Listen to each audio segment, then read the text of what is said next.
festival de aulas é total de 4 carros de órgão.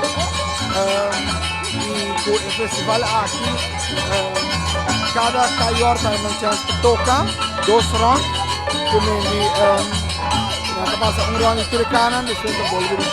Sabe que a gente vai engrandecer a cultura, e sabe que a gente vai nos aportar, que não tem ganador, não tem competência, não tem quem toca melhor, não.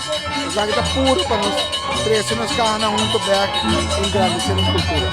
Daí a edição aqui na tour ano nós percorremos para um grupo de pessoas, de caso que nós mais ou menos 35 para 40 romano de pessoas que tem que conosco que na Aruba e weekend aqui para ser que não gosta de ambiente de carro.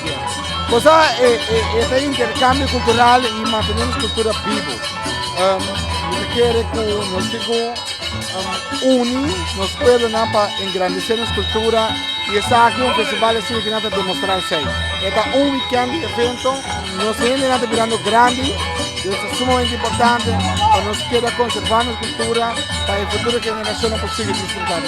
Danke para permitir organizar eventos aqui na edição aqui na mais especial dedicada em hobby que está dedicada na música também que me está sumamente importante agradecer para organizar e o público que também gosta e sostener o evento.